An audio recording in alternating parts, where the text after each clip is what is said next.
अब Thor love and thunder को release हो गए काफ़ी समय हो चुका है और आई होप आप में से काफ़ी सुपर फैंस ने इस मूवी को देख लिया होगा।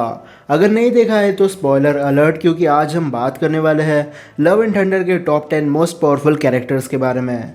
तो नंबर 10, लव। अब गॉर की बेटी को इटर्निटी की वजह से न्यू लाइफ मिली, पर अब उसके पास गॉडली पावर्स है।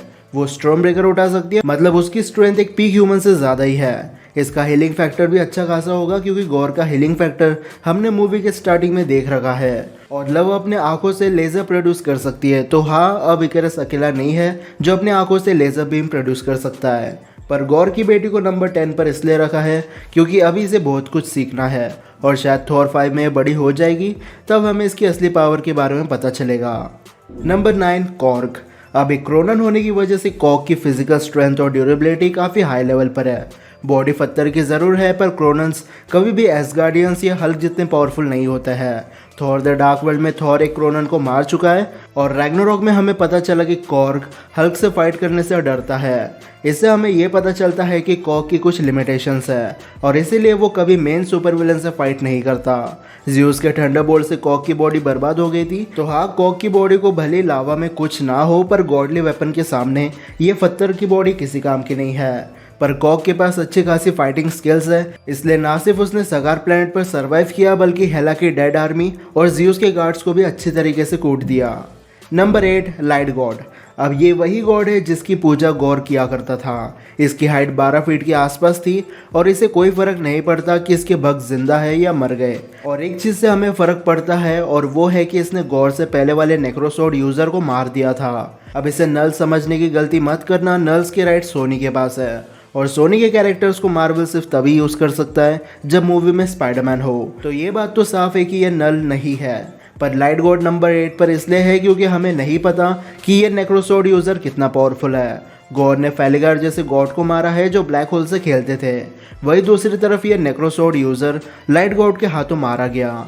ज़्यूस के हिसाब से लाइट गॉड एक लो टीयर गॉड है, मतलब ये नेक्रोसोड यूज़र गॉड जितना पावरफुल नहीं था, इसलिए वो मारा गया। और क्योंकि हमें नहीं पता कि लाइट गॉड ने इस नेक्रो यूज़र को कैसे मारा, इसलिए वो नंबर 8 पर है। Number 7, Valkyrie. अब वैल्करी को वैसे तो कोई पावर अपग्रेड नहीं मिला, पर अभी भी वो सबसे पावरफुल एसगार्डियन में से एक है। वैल ने अपना ड्रैगन खंजर भी कहीं से वापस बनवा लिया है और गॉर से फाइट करते समय वैल्करी ने थंडरबोल्ट का यूज़ किया था। अब ऑफ कोर्स ये ज़्यूस का वेपन है तो पावरफुल तो होगा ही, और इसी थंडरबोल्ट को वैल्करी ने गॉर के पीठ में घुसा दिया था। अब एसगार्ड को बनाने के चक्कर में वैल्करी ने फाइट करना भी छोड़ दिया था, पर ज़्यूस की आर्मी के अगेंस्ट वैल्करी पहले जैसे ही फाइट कर रही थी। और एक बात मैंने नोटिस की कि वैल्करी के हाथों में कोई भी वेपन पकड़ा दो, वो उस वेपन को फुल पोटेंशियल पर यूज़ करती है, फिर चाहे वो ड्रैगन फैंग हो, एंड गेम वाला स्पेयर हो या फिर थंडरबोल्ट हो। नंबर 6, फीमेल थॉर या फिर माइटी थॉर। अब म्यूनर जिसके पास होता है वो अपने आप पावरफुल बन जाता है, और यहाँ पर तो म्यूनर ने खुद होकर जेन फोस्टर को चुना था।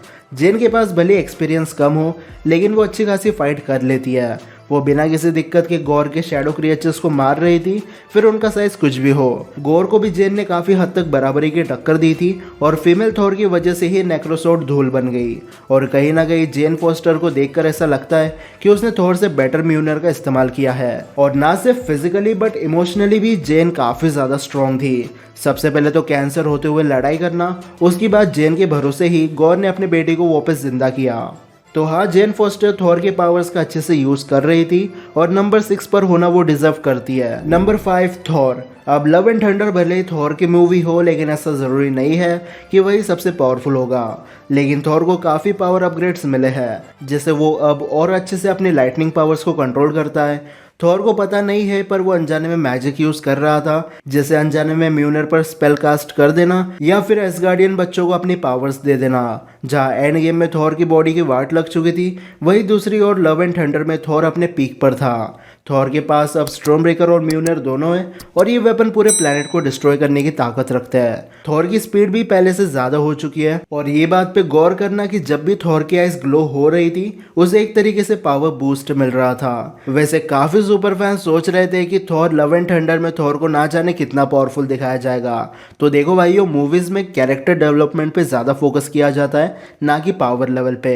और ऐसे कई एग्जाम्पल है जहाँ पहले पार्ट में कोई सुपर हीरो या सुपर विलन बहुत ज़्यादा पावरफुल होता है, लेकिन बाद में उसे डीपावर कर दिया जाता है, जैसे इन्फिनिटी वॉर का थॉर और एंड गेम का थॉर, या फिर विंटर सोल्जर वाले बकी और सिविल वॉर वाले बकी में ज़मीन आसमान का डिफरेंस था पावर लेवल में। और सेम डीसी के साथ है, जहाँ पर फर्स्ट पार्ट में वंडर वुमन एरिस से भिड़ गई थी, लेकिन सेकेंड पार्ट में उसकी वाट लग चुकी थी। बेसिकली ये डिपेंड करता है कि स्टोरी उस कैरेक्टर से क्या करवाना चाहती है। Number 4 Zeus. अब शौक मत होना, ज़्यूस थॉर से एनी डे ज़्यादा पावरफुल है। ओडिन की तरह ये भी एक स्काई फादर है और ओलंपस का रूलर भी। इनफैक्ट ज़्यूस से मिलने से पहले थॉर खुद ज़्यूस का फ़ैन था। अब एमसीयू का ज़्यूस गॉड ऑफ वॉर की ज़्यूस की तरह है। इसे फ़र्क नहीं पड़ता कि उसके फॉलोअर्स क्या कर रहे हैं, और ना ही ये अपने फॉलोअर्स की कभी हेल्प करता है। इन्हें बस अपनी अय्याशी करने से मतलब है। अब भले ही ज़्यूस की बॉडी तगड़ी ना हो, वो फ्रॉक पहनकर घूमता हो, लेकिन इस बात को हम नज़रअंदाज नहीं कर सकते कि वो ओडिन के लेवल का है और ज़्यूस गॉड से डर के बैठा हुआ था, पर जब बात उसकी जान पे आती तब वो भी अपने फुल पोटेंशियल दिखाता। थंडरबोल्ट कितना पावरफुल वेपन है हमने देख रखा है।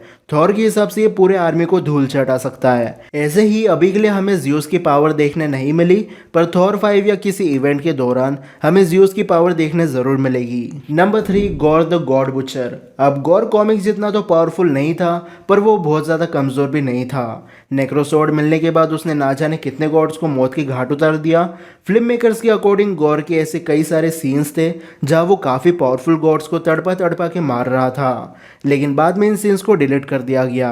नेक्रोसॉर्ड ने गॉर को वर्चुअली इमॉर्टल बना दिया था और गॉर अकेले वैल्करी, जेन फोस्टर और थॉर से लड़ रहा था। उसे ना जाने कितने बार म्यूनर की मार पड़ी है और थंडरबोल्ट स्टैब होने के बाद भी वो जिंदा था।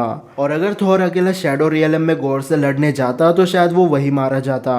अगर फिल्म मेकर्स गॉर के सीन डिलीट नहीं करते तो हमें गॉर कितना बेरहम है वो साफ दिखाई देता। Okay, number 2 celestials. अब ओमनीपोटेंट सिटी में हमें सेलेस्टियल को भी देख रखा है। ये दोनों सेलेस्टियल कॉमिक में अपीयर हुए हैं। जो 5 आंख वाला है वो एक बार गैलेक्टस से भिड़ गया था, और जो 6 आंख वाला है वो मार्वल की पुरानी कॉमिक में दिखाया गया है। अब हो सकता है कि बाकी गॉड्स की तरह ये दोनों सेलेस्टियल भी अपनी जान बचाकर यहाँ पर आए हो, क्योंकि एमसीयू में नोवेयर नाम के सेलेस्टियल का किसी ने सिर काट दिया था।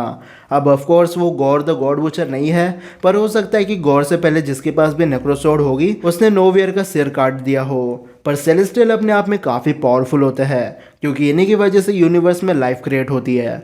और अगर सेलेस्टियल नहीं बनते तो शायद आज एमसीयू में सिर्फ कुछ कॉस्मिक एंटिटीज एग्जिस्ट करते।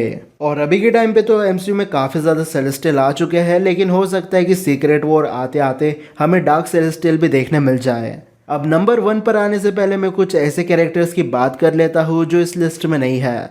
सबसे पहले एसगार्डियन बच्चे, जिन्हें कुछ देर के लिए थॉर की पावर्स मिली थी। उसके बाद ओमनीपोटेंट सिटी के सारे गॉड्स, क्योंकि आधे से ज़्यादा गॉड्स को हम नहीं जानते और ना ही वो हमें जानते हैं। और third living tribunal, death watcher और बाकी सारे कॉस्मिक एंटिटीज जिनके स्टैचू हमें देखने मिले, क्योंकि हमें नहीं पता कि इन स्टैचू की चाबी लगाकर दूसरे एंटिटीज के पास जा सकते हैं या नहीं। अगर जा सकते हैं तो गॉर एटर्निटी के पास से क्यों गया, वो डेथ के पास भी जा सकता था, या फिर लिविंग ट्राइब्यूनल सबसे सुप्रीम है उसके पास भी जा सकता था। और लव एंड थंडर में हमें लिविंग ट्राइब्यूनल और बाकी एंटिटीज नहीं दिखाई दी है, इसलिए वो लिस्ट में नहीं है। पर अब बढ़ते हैं नंबर 1 पर, जो है इटर्निटी। अब ये जीव एम्बोडिमेंट है यूनिवर्स का, और इसीलिए जब इटर्निटी किसी को अपने दर्शन देता है तब हमें दुनिया भर के स्टार्स और गैलेक्सी दिखाई देते हैं। वैसे बोलने के लिए तो इटर्निटी टाइम को रिप्रेजेंट करता है, पर ये इतना पावरफुल है कि मल्टीवर्सल लेवल के नीचे अगर कोई फाइट होती है तो ये उस लड़ाई को देखता भी नहीं है। और सेम कहानी एमसीयू में है। थैनोस ने आदि यूनिवर्स के जीव जंतु को खत्म कर दिया था। दूसरी ओर डॉक्टर स्ट्रेंज के वेरिएंट अपने डुप्लीकेट्स को मार के इनकर्शन करवा रहे थे, लेकिन इटर्निटी को इससे थोड़ा भी फर्क नहीं पड़ता। पर अगर कोई इटर्निटी के पास सबसे पहले पहुंच जाए तो उसकी सिर्फ एक विश पूरी हो जाती है।